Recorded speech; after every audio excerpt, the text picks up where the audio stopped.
It's pretty incredible to see our community, even though we're still a small ranching community, that people really care about connectivity, and that for some families it does drive where they live. Welcome to episode 365 of the Community Broadband Bits podcast from the Institute for Local Self-Reliance. I'm Lisa Gonzalez. While Christopher attended the Mountain Connect Broadband Conference in Colorado, he met up with one of the folks working on the Blanco County Broadband Network project, Cody Brooks.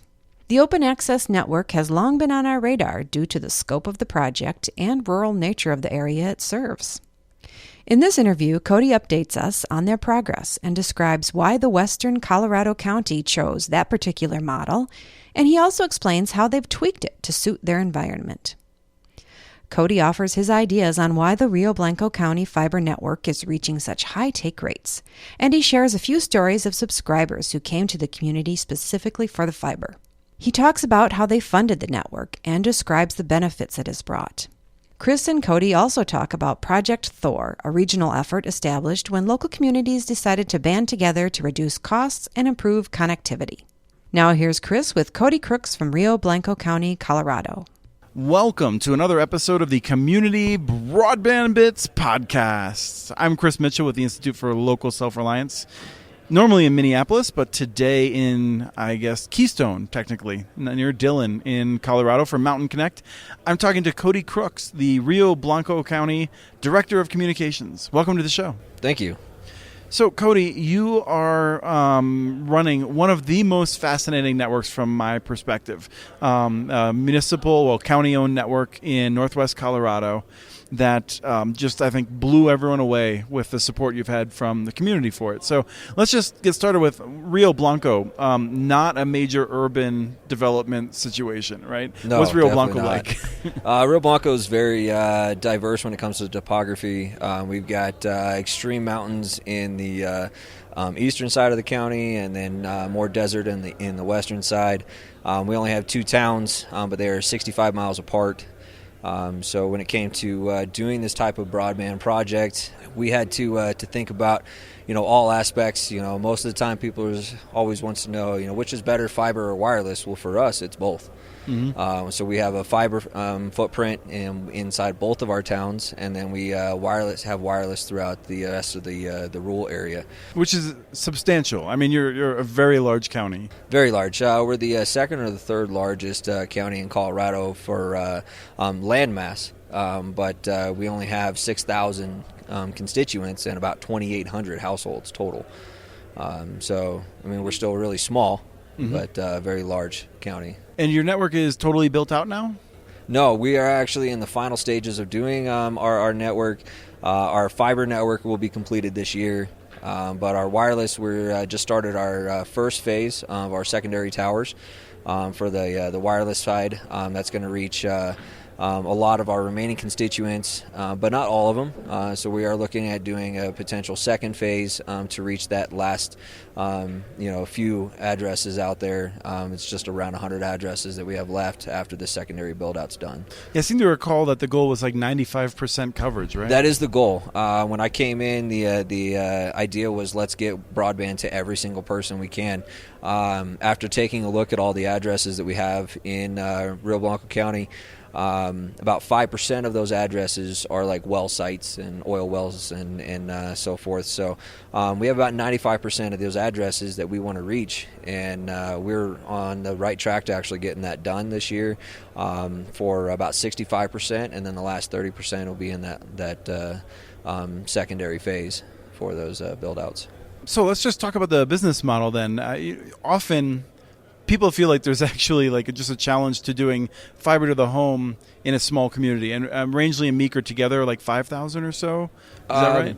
5,000 as far as people goes. Right. So Meeker has, I think it's about 1,600 homes. Mm-hmm. Rangeley has right about 12 or 1,300 homes. So we're pretty close in that. We actually built fiber out to every single home in the towns. And it's not aerial. We went with direct bury to increase the longevity of the life of the fiber.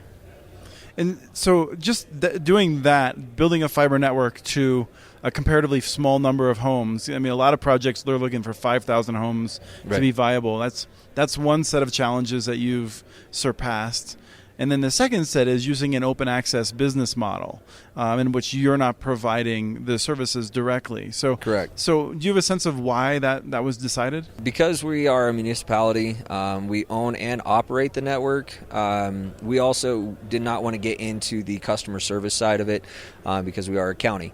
So we did bring in some ISPs. We brought in 2 ISPs to provide that end user customer service. However, the county operates, as far as the network goes, up to the DMARC, which is actually to the home. And then after that, all of those customer service calls and everything come into those ISPs, and they handle that customer service. And you've limited it to 2 ISPs. They're not looking for any additional ones. Correct. It is an open access, so technically there could be more. But we recognize that for the constituents of our county, that the best option was to offer 2 ISPs. Otherwise, they just don't have enough customers potentially, and one of them or even 2 of them could die off. And we want to be able to promote local businesses, and we set a minimum on a amount that the ISPs can charge. They can charge more, but if you put a minimum, they can't lowball each other, so it does force them to increase their customer service, which in turn is better for our constituents of our county and provides the best quality of service to them for the exact same price. Right, so you're worried about making sure that there's a continuing market as Correct. Opposed to just trying to think, oh, we could just lower the price as far as possible. Correct, yeah. Where we differ as a county is where a lot of questions I get is, how's that possible? How can the county be the network operator as well? We don't operate as a business. We operate as an enterprise fund, so we're not in it for a profit. We just need to break even with our expenses every year. So that benefits the constituents because we can keep those prices low where it's more affordable. I mean, most of our constituents in our county have low annual income, so they can't sit there and say, well, I want a gig service and pay what everybody else is charging, about $200 depending on where you are. Yeah, depending on where you are. We offer a gig for $70. I think the only one that does that is Google. There are a number of municipalities that have hit that price point as well, but it's 5 years ago that was crazy to think that we'd be doing right. that. Yeah, absolutely. I mean, nobody would ever thought you could have a true gig to the home for $70 a month. It seems to work out really well with our ISPs. They enjoy it. They have enough customer base to definitely keep themselves, not only afloat, but I think they're kind of soaring at this point. Yeah. Well, that's the part that actually really sets you apart, and why I'm just so amazed is, you were forecasting 35-40% take rate in the first year, right? Yes, initially that was it was going to be 40% total take rate, and our take rate at this point is 87% in Meeker and 80% in Rangeley. So are these normal towns? Across the entire United States, we're talking about 75% of Americans take internet access. Right. Of those who I think can take it, roughly. We don't really have good statistics, but nonetheless, in communities that I'm working with, 87% out of the gate is unheard of. Yes. Yeah. So what do you attribute that to? I said this last year when I spoke at Mountain Connect, and I kind of liked it. I just came off the top of my head, but I used the term starving. So all we had access to in Rio Blanco County before was CenturyLink and Charter. But because we were so rural, they didn't really care about our speeds. The max speed that we were offered were 7 megs in some of the places in town, but majority of the place was only 4. In today's day and age, with all the technology that we have, 4 megs is nothing. You can't even really stream Netflix off of that, let alone do all of your homework that you need. So when we came in and offered true, 25 over 25 and all the way up to a gig for those prices, a lot of our constituents were like, wow, that's what we need. And we were starving for that. So as soon as we had access to it, everybody wanted it. And I think that has a lot to do with the pricing as well. You can sit there and say, well, I'll offer you 25 or CenturyLink offers you 4, but if you're doubling the CenturyLink's price, they're not going to switch because they're limited income. So I think a lot of it has to do with our pricing that we have for each one of our service packages, and just the fact that our communities were ready for that broadband. We were wanting it. How's the interest been in the rural areas? In the rural areas, I have people every day calling my office, calling the ISPs, wanting to know if their house can see one of our towers. People in the rural areas, even though they choose to live out in the country and away from other people, they still need to be connected. They still want that connectivity. So every day I'm finding new homes that people are coming in and building homes in the nooks and crannies of our county. And one of the questions they ask is, hey, if I build my house here, can I get internet? Will I ever have the opportunity to get internet? And since we've kicked off the secondary tower project, the calls just have amplified. People wanting to know when their house is going to get connected and so forth. So I think that in the rural areas, it's just as wanted as it is inside the city limits. I had talked to Brian Worthen earlier from Mammoth Networks, and he said that in part because you're in a smaller community, you know everyone. Yes. So you have a sense of people are moving to town in order to take the service, it sounds like. Are you any interesting stories about people who have chosen to locate there? Yeah, I know of 8 different families over the last 2 years that have actually moved to Rio Blanco County just because of the broadband.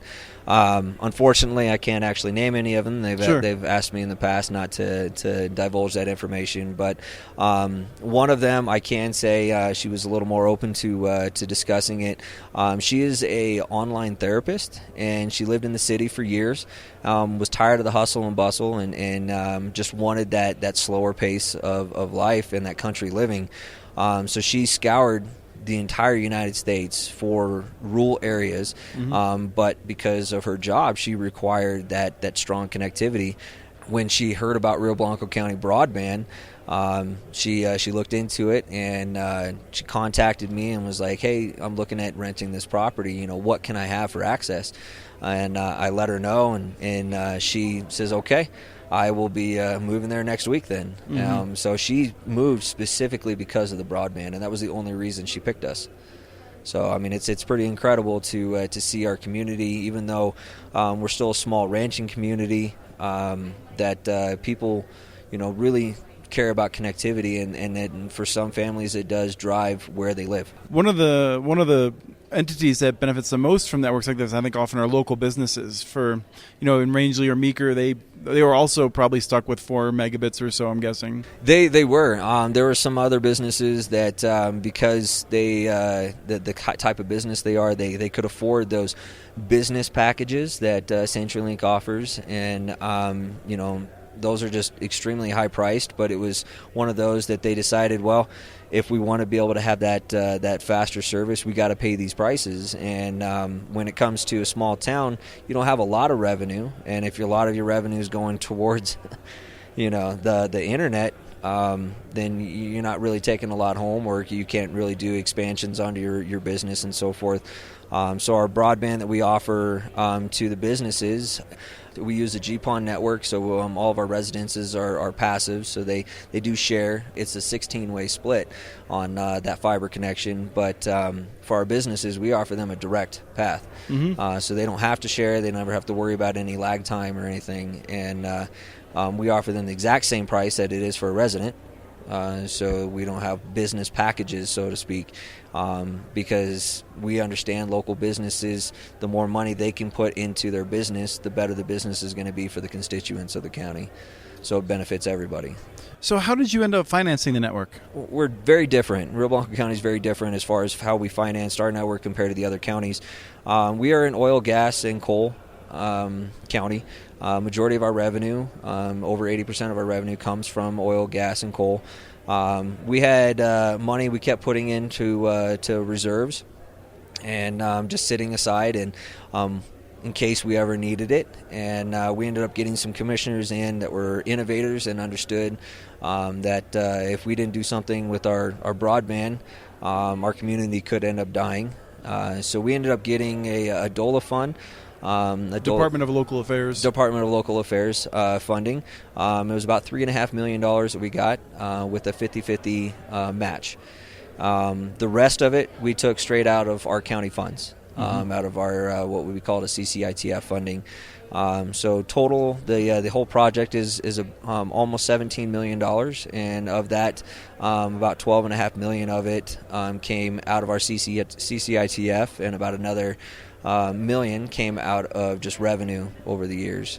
Well, and it's funny enough, DOLA, I think, uses money from also taxes on extractive industries. So, yes. So you kind of got double money from... We did. Yeah, we got some of that money back, so it was kind of nice. But I've talked to many other counties out there, and unfortunately they don't have those types of reserves.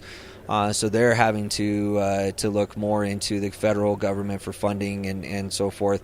But Rio Blanco County, we just got lucky and had the amount of money that we needed, and decided to use it all. Now, unfortunately, I do have to pay all that back over the years, but it was something that we were able to use up front and get this project off the ground. Most of the time, what I've seen in the research I've done is the project of this magnitude, both fiber and wireless, takes anywhere between 5 to 10 years for completion. And a little bit faster with 87% take rate. Yes, with the 87% take rate, that does push us a little bit faster to get everything done.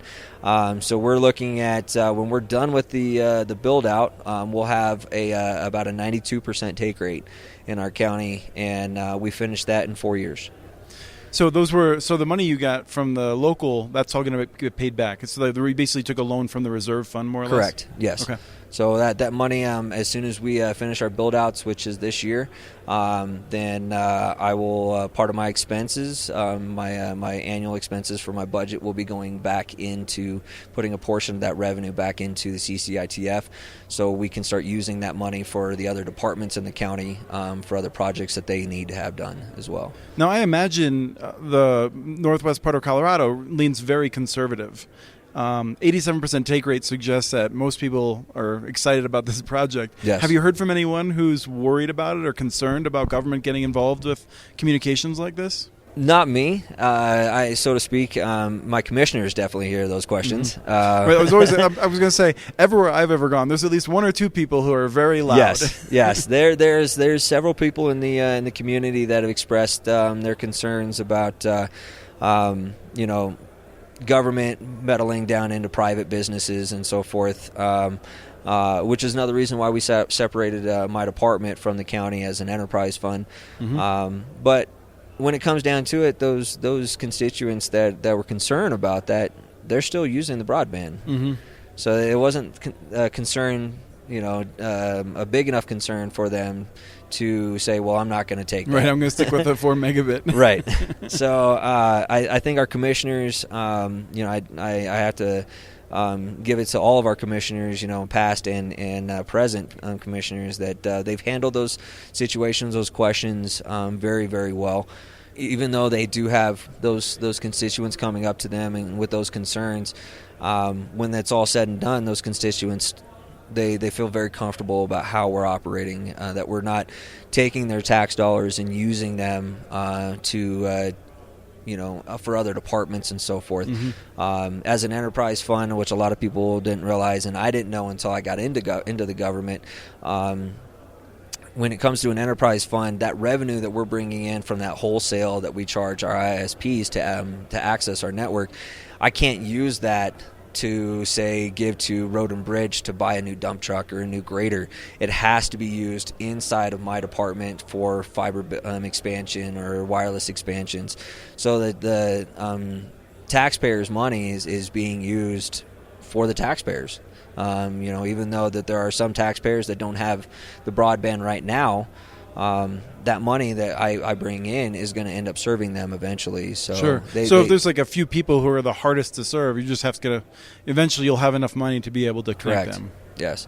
My ultimate goal is, before I retire from the county, is to have that 95% coverage to all constituents, whether it's fiber or wireless. Well, that's got to be pretty far away. I mean, you're only like 50, 55 years old, I'm guessing. Yeah, right. One of the younger people at the conference. Yes, one of the younger people. No, it's I'm 35, and so I've got a lot of years with the county, and I'm very passionate about this project, and as well as because I grew up in Rio Blanco County. I mean, Rio Blanco County's home. I left for 15 years, and then all I wanted to do was come back, and heard about the project and was able to now run the project. I can really take all of the constituents in the county and understand that, hey, this is home, and it's not just an open bank account that we should spend the money on whatever. We need to spend it what's the wisest for our constituents and make all the taxpayers happy. One of the things that we often hear people saying it makes projects like this worthwhile, even if they cost a lot, is giving kids more educational opportunities. You feel like that's happening? Oh, absolutely. I mean, we have kids that live in these rural areas that all they had were access to satellite. It was HughesNet or Wild Blue. And those satellite companies, where they came in, years ago to offer internet to constituents that didn't have any internet at all, it was great. However, they also put a data cap on it. And when you have kids, especially with today's day and age in the educational field, I mean, kids all have tablets or Chromebooks in school, and then everything is done digitally now. So when they come home, all their homework is done digitally. And when you have a data cap and a kid's trying to upload his homework to the teacher, and you max out your data and you're only in the first week of the month, what are you going to do for the rest of the month? So this Wi-Fi that we offer in those rural areas really, really help out the kids. They can watch the YouTube videos. A lot of our teachers in Rio Blanco County they do videos on YouTube for their students, so that way they can help do like homeschool or home teaching and so forth. And these kids in the rural areas can now access those YouTube videos without the parents having to worry about maxing out their data. And it definitely is, I think, will increase the amount of educational experience for the children, as well as the knowledge that they can actually grasp at home. They can sit there and they have an interest in wildlife, they can start watching videos on that and so forth. So in the educational field, we offer fiber to the schools as well, so that gives greater connectivity for the schools. They have a lot of webinars or webcams that they do, so I think that really increases the kids' knowledge and education in the schools, because they can see what the outside world is without having to actually leave. Sure. Was Project Thor essential for connecting you, or did you already take care of your backhaul before then? No, we actually we're almost we were over halfway done with our broadband before Project Thor ever actually started. It was a discussion, and I came in on the latter end of Project Thor, but it was one of those where Rio Blanco County, because we already saw what the broadband was doing for our community. We wanted to be able to give back to the rest of the counties, the surrounding counties in the northwestern Colorado, as well as southwestern Colorado, Utah, Wyoming. If we could ever expand it that far, that would be fantastic too.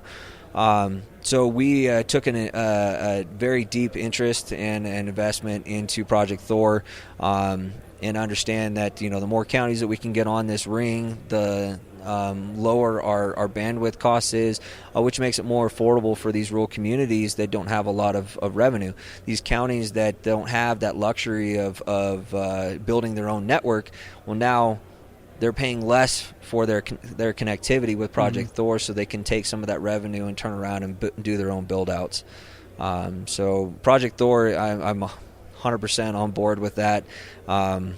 And I think it's going to be one of the greatest opportunities for northwestern Colorado, as well as the whole state of Colorado, because once we get this going, I think everybody's going to want to jump in on it. Great. All right. Well, thanks for coming on, Cody. Absolutely. Thank you for having me.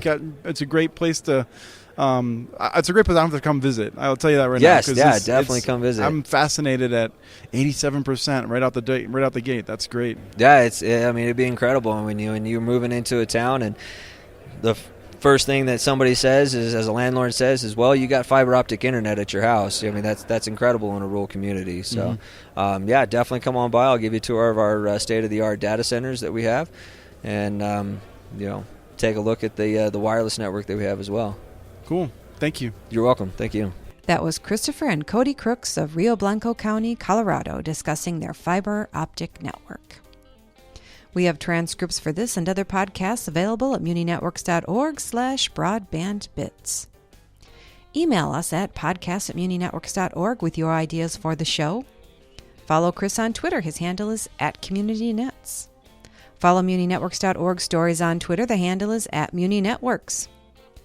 Subscribe to this podcast and the other podcasts from ILSR, Building Local Power, and the Local Energy Rules podcast. You can access them wherever you get your podcasts.